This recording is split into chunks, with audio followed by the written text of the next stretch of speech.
Pública. ¿Cómo están ustedes? Muy buenas noches, bienvenidos a Vía Pública. El Banco Central de Chile informó que la actividad económica, el IMASEC, creció 18,1% en mayo, esto en comparación con el mismo mes del año pasado. El resultado es impresionante, la cifra más alta para un mes desde que hay registro. Bueno, el resultado se explica por según los expertos, en parte por la adaptación de los hogares y las empresas a la emergencia sanitaria, por una parte. En detalle, la serie desestacionalizada aumentó 2,6% respecto a abril, mayo, y un 17% en 12 meses. Bueno, la producción de bienes también creció un 7,5%, explicado por el aumento en la industria manufacturera y en menor medida por el resto de bienes que registró un alza también. Hay mucho que entender sobre esto para que no sea una falsa ilusión de que esto está superado, de que no hay problema, de que esto es coser y cantar, de que el tren volvió a partir. ¿Qué pasa en la entrelínea de esto? ¿Qué pasa con los empleos de calidad? ¿Qué pasa con la inversión? ¿Qué pasa con el Chile a 2 a 3 años? Es decir, con el crecimiento tendencial de Chile. ¿Una golondrina hace verano? Es parte de las preguntas que vamos a conversar con especialistas esta noche aquí en Vía Pública. Vamos a la mesa.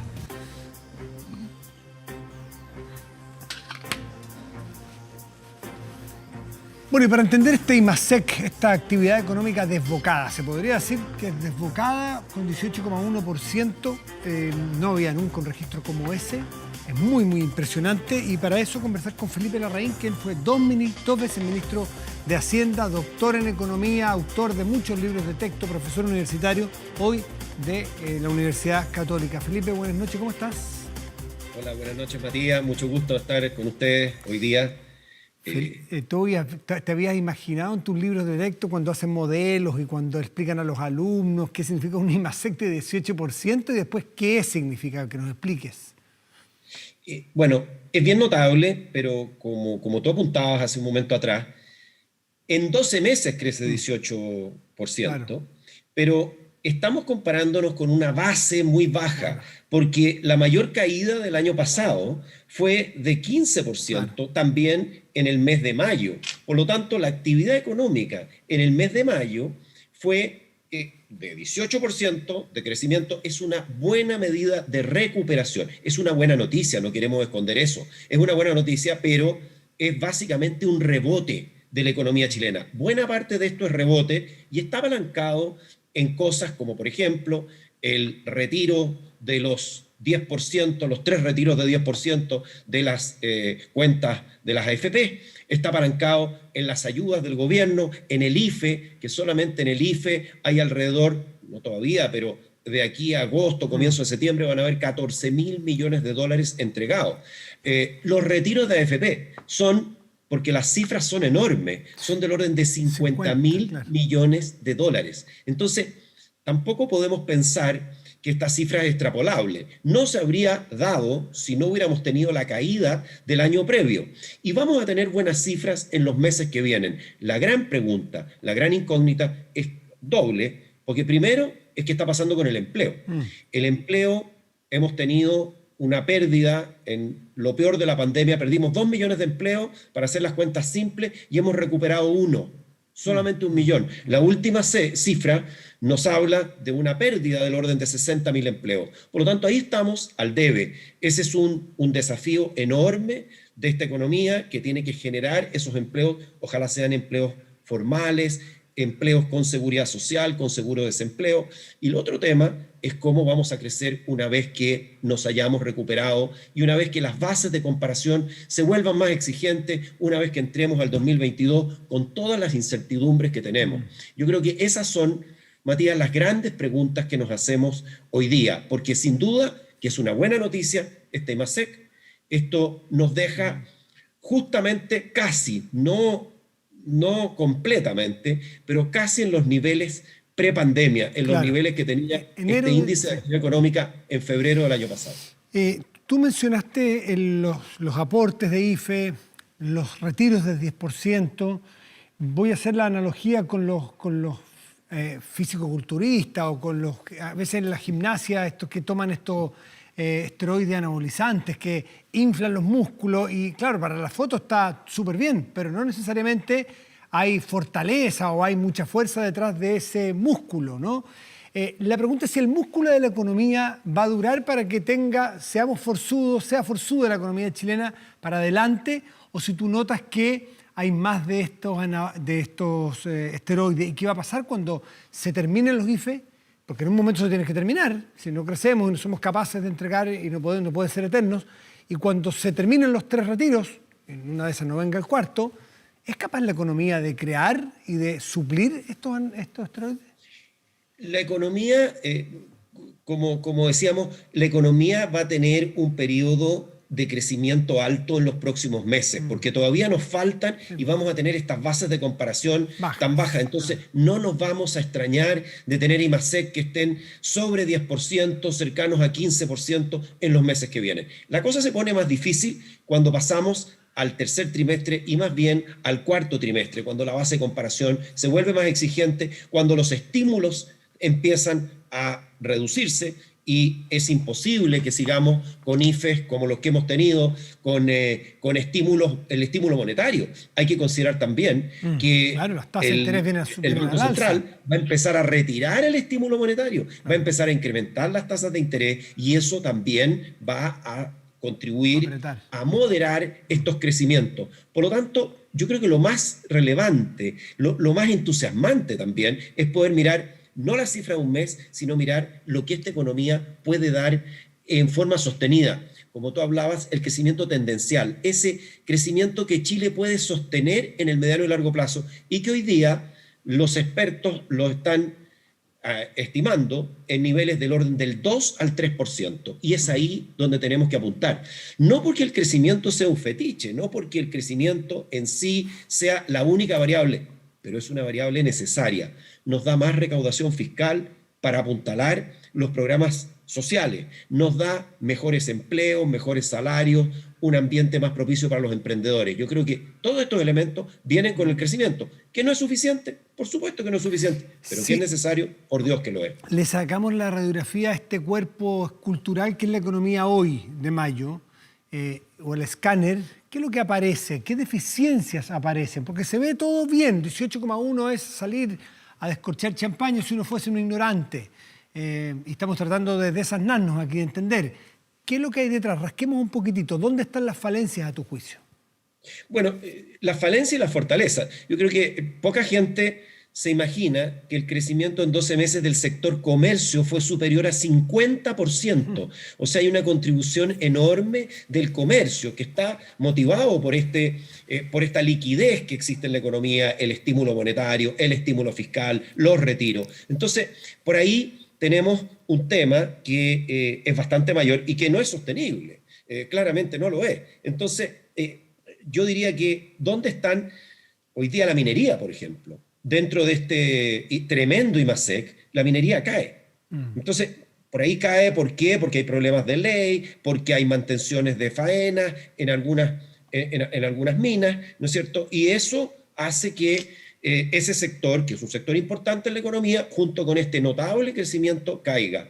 La industria crece, pero crece algo menos de lo que uno esperaría en la situación en la cual estamos. Por lo tanto, yo diría que aquí lo que necesitamos es una recuperación más generalizada, que no esté tan basada en el consumo, que tenga un componente de inversión más potente. La inversión se está recuperando después de una caída muy fuerte el año anterior y lo que viene es incertidumbre, Matías, respecto, por ejemplo, de la pandemia. Porque que estamos progresando también en pandemia, sí, las cifras de contagios están cayendo, la utilización de camas UCI, las restricciones se están relajando de a poco, ¿no es cierto? Y eso va a ayudar también, no solamente al bienestar de las personas, va a ayudar también a la economía. Pero, ¿qué pasará en lo que viene? ¿Qué pasará con la cepa Delta, que ya está en más de 90 países y que ha llegado a Chile con pocos casos detectados, pero que como es altamente contagiosa, es posible, es probable, ¿no es cierto?, que veamos bastantes más casos de esta cepa. Entonces, todas estas son incertidumbres junto al proceso constituyente, junto a las elecciones. Y la incertidumbre regulatoria, Felipe, ¿cómo las ves tú para activar y para mejorar la inversión? Bueno, yo creo ahí hay otro tema, definitivamente. Hay un informe de la Comisión Nacional de Productividad que justamente apunta en esa dirección, en el tema, tú decías, incertidumbre o la situación regulatoria. No, las incertidumbres, y no solo regulatorios, en general políticas, legales, estructurales, institucionales, diría yo, que creo que esa es la palabra que engloba más todas estas situaciones. ¿Esa incertidumbre está pegando hoy día? Yo creo que indudablemente que está pegando. Y no está pegando, vemos en el consumo, está pegando en proyectos de inversión. La inversión se está recuperando. Ahora, si uno ve la composición de esa inversión, hay mucho de aumento de inversión en maquinarias y equipos, hay menos fuerte en el sector, en lo que es construcción. Entonces uno sospecha que aquí hay, ¿cierto?, una recuperación de capacidad productiva, pero que grandes proyectos de inversión, hoy día hay un cierto compás de espera. A mí me toca verlo, conversando, analizando este tema, ¿cierto? Una vez que se despejen estas incertidumbres, y no solamente despejar las incertidumbres, sino cómo se despejan, va a determinar la recuperación de nuestra economía y las posibilidades de crecimiento futuras. Yo diría que hay un tema con la inversión. La incertidumbre le pega especialmente a la inversión y es ahí donde hay que apuntar. Hay otro tema mayor que tiene que ver con el más largo plazo, ¿no es cierto?, con el tema de productividad. En la productividad perdimos el año pasado, tuvimos una caída importante, estamos viendo una recuperación, pero una recuperación que es relativamente de corto plazo, una recuperación más cíclica que estructural. Y pienso que este es uno de los temas que vamos a tener que abordar. Recientemente el ministro de Hacienda, Rodrigo Cerda, ha llamado a una comisión de expertos para poder analizar los temas de crecimiento de más largo plazo. Y yo creo que es un tema absolutamente central, porque muchas veces estamos en el corto plazo, estamos muy centrados en lo que está pasando ahora, y tal vez un periodo con tantas elecciones, analizar estos temas que son de más largo plazo, tal vez tienen menos interés o menos urgencia, pero yo creo que son absolutamente esenciales para que nuestro país se pueda seguir desarrollando a futuro. Felipe Larraín, ex ministro de Hacienda, muchas gracias por esta conversación. Que esté muy bien. Gracias como siempre. Muchas gracias, Matías. Chao, buenas noches. Gusto estar acá. Hacemos una pausa, volvemos, espérenos.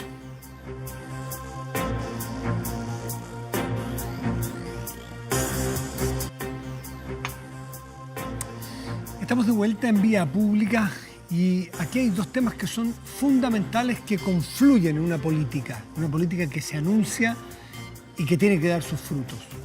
La ciencia y la igualdad de género.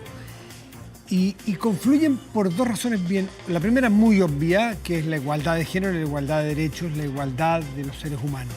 Y la otra, la necesidad de incluir aquellos grupos que por razones históricas, culturales, por errores culturales históricos, por esos grupos han estado marginados de la actividad. Y en la ciencia fundamentalmente se han detectado brechas de género en nuestro país, en el desarrollo de la ciencia, que insisto, aparte de ser indigno para un ser humano, que haya brechas, es muy torpe desde el punto de vista de una sociedad que desperdicia muchos talentos. Vamos a conversar con Carolina Torrealba, que es la subsecretaria de Ciencia, Tecnología, Conocimiento e Innovación. Carolina, ¿cómo estás? Muy buenas noches, gracias por recibirnos. Muy buenas noches, Matías. A ti, muchas gracias por la invitación a conversar. Sí, pues porque por lo que estuve leyendo, esta política surge a partir de un trabajo que se hizo en 2019 que buscaba y recolectaba antecedentes, reflexiones a partir de esta brecha de género. ¿Con qué se encontraron? ¿Cuáles son las políticas que se van a plantear para poder superar la brecha y aprovechar al máximo toda la potencialidad de las chilenas y chilenos? Sí, Matías, como comentabas en la introducción, creo que tenemos bastante conciencia y durante este último tiempo cada vez más, ¿cierto?, de las brechas de participación de la mujer en distintos sectores de la sociedad. Y en las ciencias, en la investigación, particularmente durante el último tiempo, nos hemos hecho muy conscientes, de hecho han habido manifestaciones, se ha puesto el tema arriba del tapete, desde el año 2018 diría yo. Nosotros desde el 2019 empezamos a hacer un trabajo colaborativo que implicó la participación de más de 1.800 personas, desde personas que participan del sistema, niñas, jóvenes y adolescentes, hasta misiones internacionales que nos asesoraron. Y en base a todos esos insumos y a una consulta abierta, pública, participativa, que participaron 1.500 personas de Erika Magallanes, finalmente damos con esta política que va a ser la hoja de ruta para finalmente poder cumplir con el objetivo concreto, ¿cierto? De Carolina, no solamente diagnosticar, sino que también cerrar estas brechas de género. Sí, antes del diagnóstico y de las políticas a futuro, ¿con qué se encontraron cuando se hace el catastro de esta brecha? ¿Por qué no nos ayudas a dimensionar de qué estamos hablando cuando hablamos de que las mujeres están fuera o han estado hasta ahora fuera de la ciencia en Chile? Mira, la realidad es bien contradictoria para la gente que no está dentro de la ciencia, porque por ejemplo este año nosotros hemos visto muchas mujeres brillar en materia científica en relación al COVID, ¿cierto? Hemos visto mujeres que han inventado las vacunas, pero cuando uno se mete en los círculos de investigación, ¿qué es lo que te encuentras? Te encuentras con que existe una cantidad de barreras que las mujeres se van enfrentando a lo largo del desarrollo de la carrera, y que impide que éstas lleguen, por ejemplo, a cargos de poder o que puedan ejercer plenamente su investigación.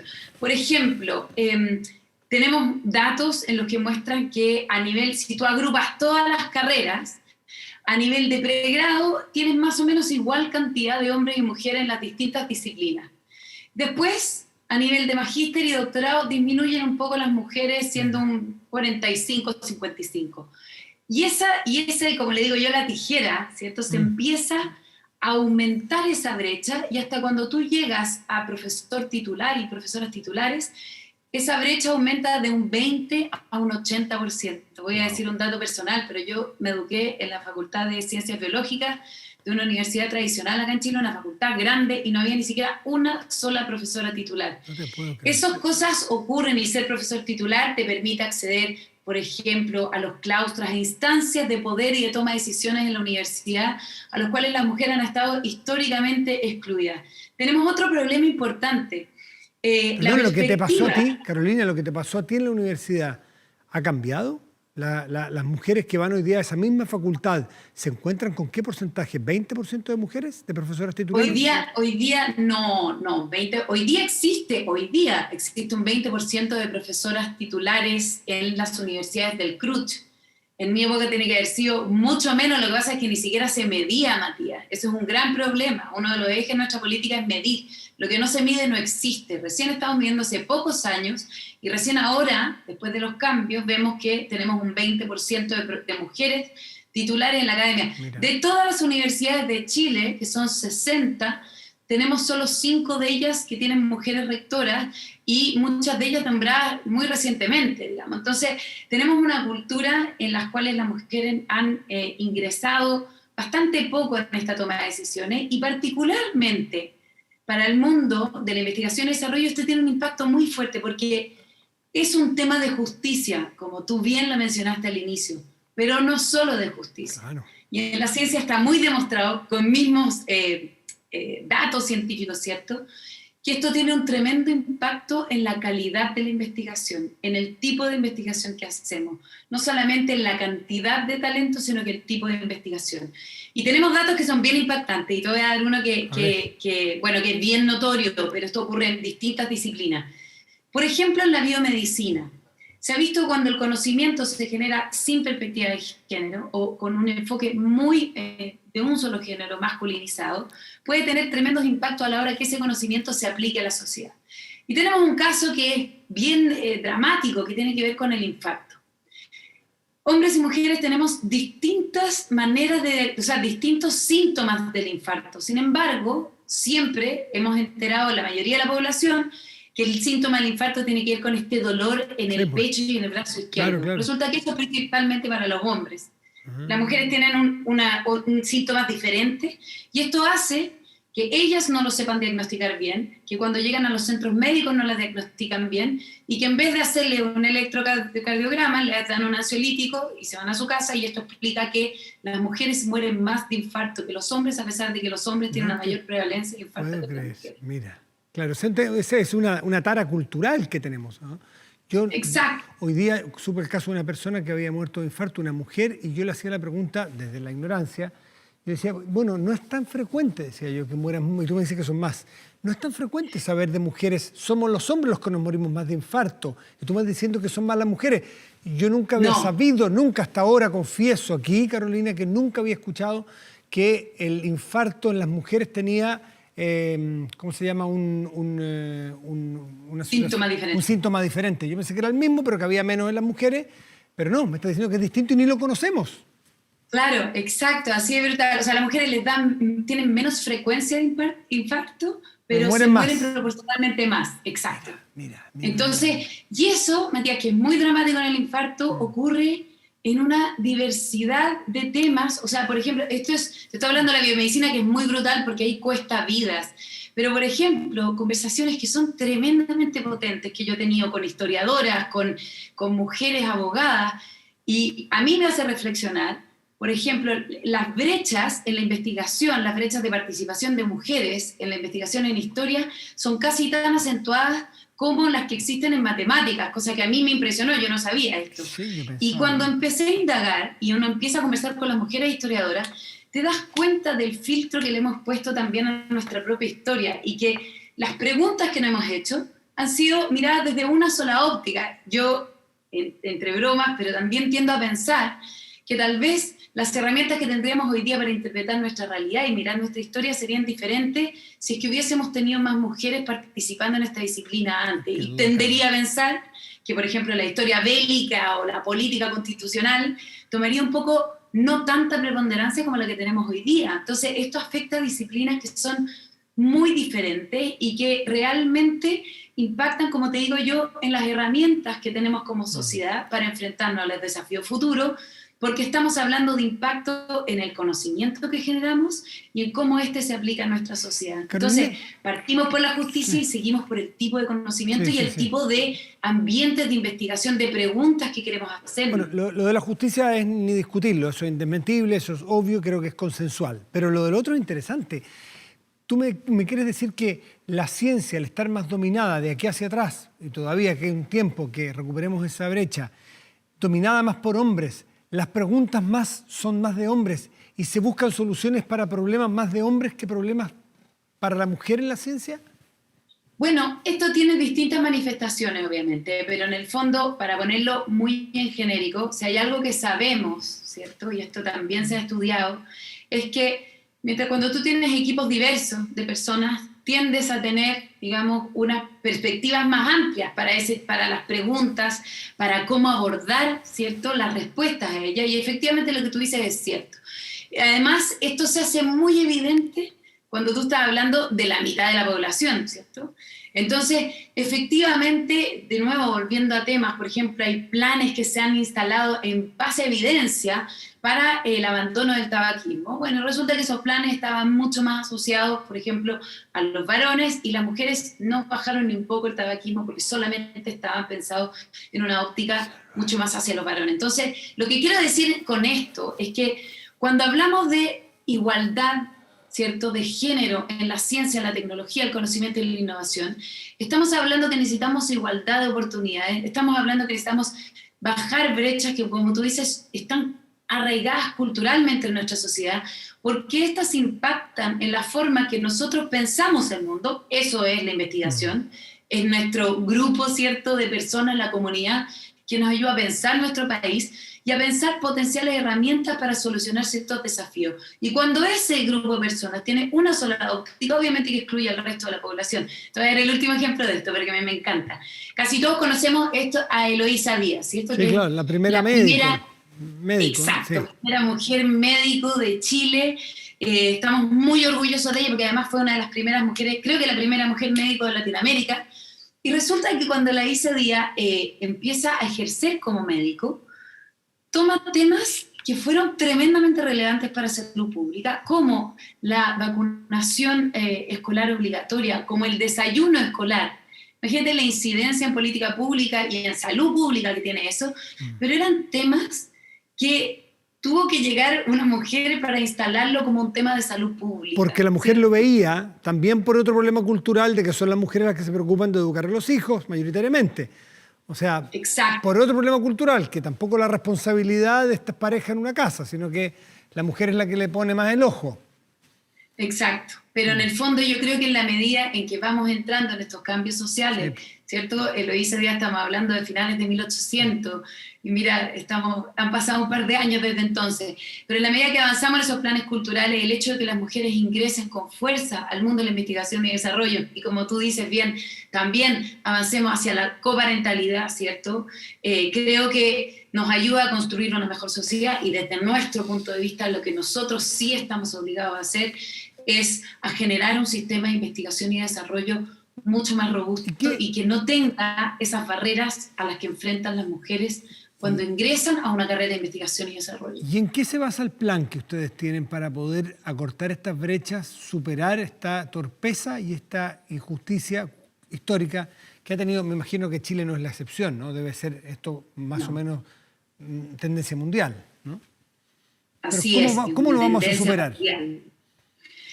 Es una tendencia mundial que acarreamos hace un par de siglos, así que tenemos que ponernos de acuerdo como sociedad de que necesitamos cambio en un corto plazo, ¿cierto? Y por eso nuestro plan, que se llama, esta es la primera política a nivel nacional de igualdad de género para la ciencia, tecnología, conocimiento e innovación, y tiene un plan de acción que se llama 50-50 para el 2030.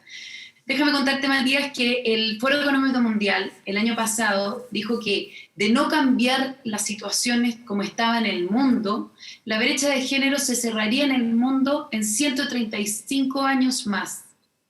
Es un dato espeluznante, y por eso es que nosotros hemos puesto este norte, que es el 50-50 para el 2030, diciendo: hagamos un punto de inflexión y en esta materia pongámonos de acuerdo para cerrar nuestra brecha en la próxima década. Y este plan tiene 4 objetivos muy concretos con un grupo de acciones que estamos empezando a desarrollar desde ya. El primero es un enfoque en la niñez. ¿Cómo promovemos una niñez con habilidades para el futuro, ¿cierto? Para que niños y niñas puedan acercarse y poder desarrollar su curiosidad, la exploración científica, la reflexión, sin estereotipos de género que sabemos lamentablemente que se empiezan a tejer desde la más tierna infancia a raíz de estos cánones culturales que hablamos. Y para ello nosotros vamos a implementar un nuevo programa de investigación para primeras edades, que es para niños y niñas muy pequeños, y también tiene todo un plan de trabajo, vamos a escalarlo con la Subsecretaría de Educación Parvularia, con el Ministerio de Educación, y tiene todo un plan de trabajo con familias y educadores precisamente para poder trabajar estos sesgos que traemos inconscientemente. Solo déjame darte un dato. El 50% de los padres esperan que sus hijos varones sigan una carrera de investigación, y solamente un 16% espera lo mismo de sus hijas mujeres. Entonces tenemos mucho que avanzar por ahí en cuanto a qué le decimos a nuestras niñas acerca de cuáles son sus posibilidades y de que las ciencias sí son un entorno donde pueden brillar. Sin duda. ¿Habrá? Sí.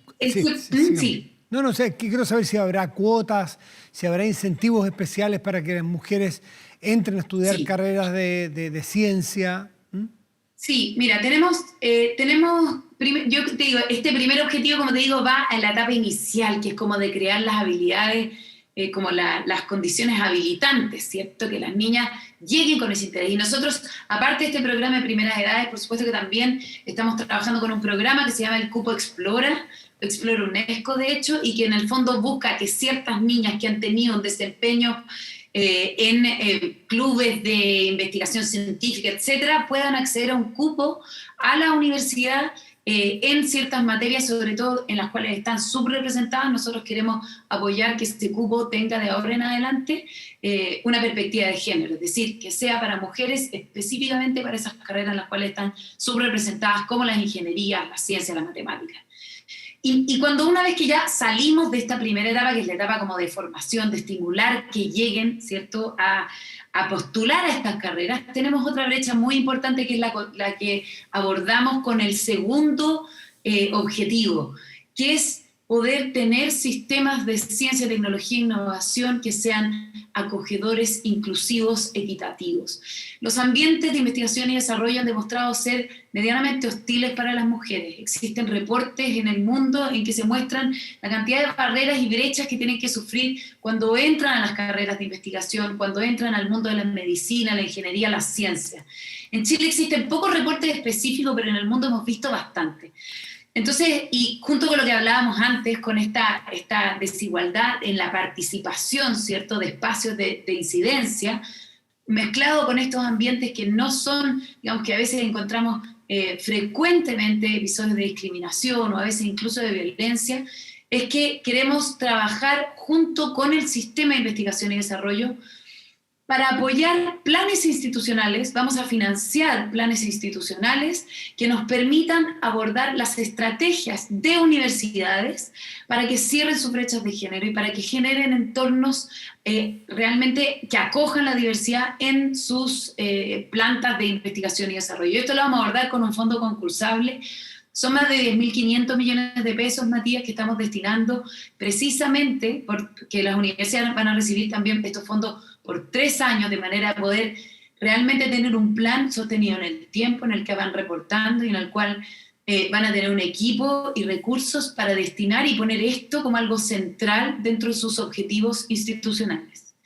Y además, por supuesto, creamos otras acciones. Estas son como 30 acciones, así que no te las voy a contar todas, pero vamos a hacer un plan, un curso de liderazgo para mujeres que están en la academia, tal vez en cargos medios, y que queremos apoyar específicamente para que puedan acceder a esos cargos de liderazgo.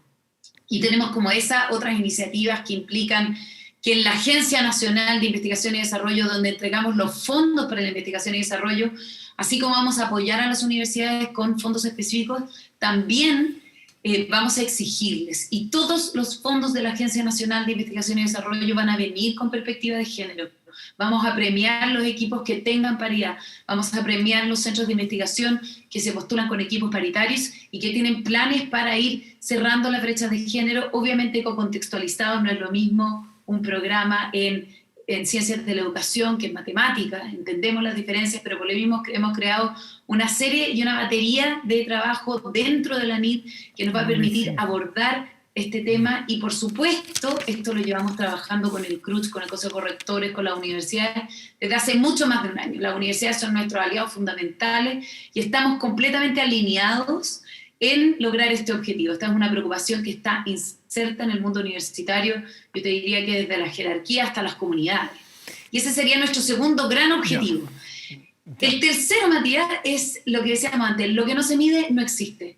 Y en todos los planes, los más ambiciosos en la UNESCO, la ONU, todos te dicen, tienes que reportar, tienes que tener un sistema de inteligencia en el Estado que te permita estar midiendo permanentemente, evaluando, monitoreando. Y es por eso que esto ya lo creamos, ya un año trabajando en esto, ya lo lanzamos. Hace una semana lanzamos un observatorio que sea de datos del sistema, que se llama Observa, y que todos los instrumentos y todos los datos que tenemos están desagregados por sexo.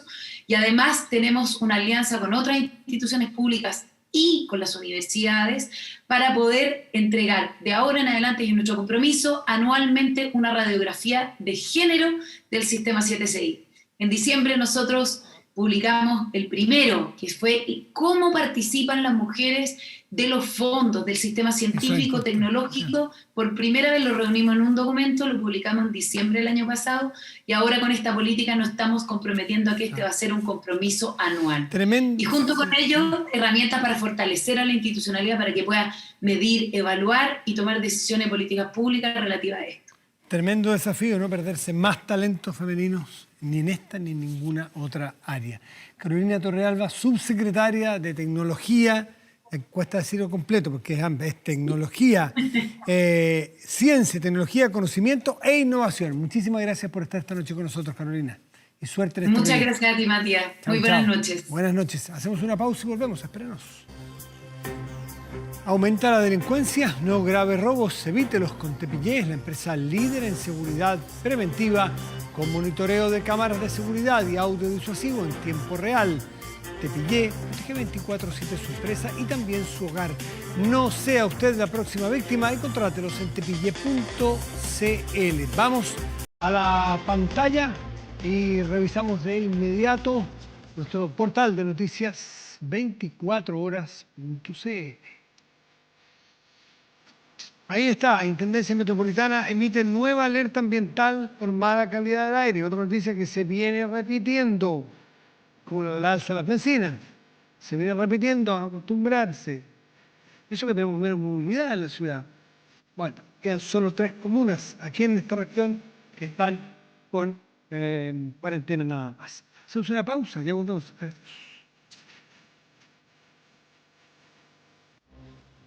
Spider es una fintech norteamericana que brinda soluciones de inversión inmobiliaria con renta inmediata, así como toda la asistencia legal y contable para que las personas puedan tener en un solo punto de contacto las soluciones. Ingresa en www.spider-investment.com para ver las distintas alternativas de inversión. Revisamos de inmediato nuestra pantalla el tiempo. Partamos por la temperatura de este momento en la región metropolitana, si le parece. Bueno, el termómetro marca 6,5 grados en este momento y el cielo está nublado. Pero para mañana, viernes y pasado sábado, en esta región deberíamos esperar para ambos días una máxima probable de 19 grados. Mañana cielo despejado y el sábado cielo parcial. Revisamos otras regiones del país. Arica y Parinacota. En el norte, en el extremo norte de nuestro país, nuestra puerta de entrada norte tendrá cielo parcial, 17 grados como máxima probable. Y en Juan Fernández, en la isla de Juan Fernández, en la región de Valparaíso, tendremos cielo parcial y 14 grados de máxima. Escuchemos al Beto Cuevas, ¿no? El Unplugged de La Ley cumple 20 años. Fue el 28 de junio de 2001 que la banda chilena grabó su sesión acústica para la cadena MTV, consolidando de esta manera su etapa más internacional. Por difusión, premios y ventas, fue el disco más exitoso de la década de un grupo chileno. La banda de Beto Cuevas, Pedro Frugone y Mauricio Clavería fue la segunda agrupación nacional en grabar un concierto especial para esta cadena de televisión, aunque fueron los primeros invitados en 1994, pero se canceló tras la trágica partida, ¿se acuerdan, no?, de su guitarrista y fundador Andrés Bove. Bueno, el álbum MTV Unplugged se lanzó en septiembre de 2001. Despedimos Vía Pública con la canción El Duelo, interpretada en 2001 por La Ley, en compañía de Eli Guerra. Con este tema despedimos Vía Pública de hoy. Muy buenas noches y gracias por venir.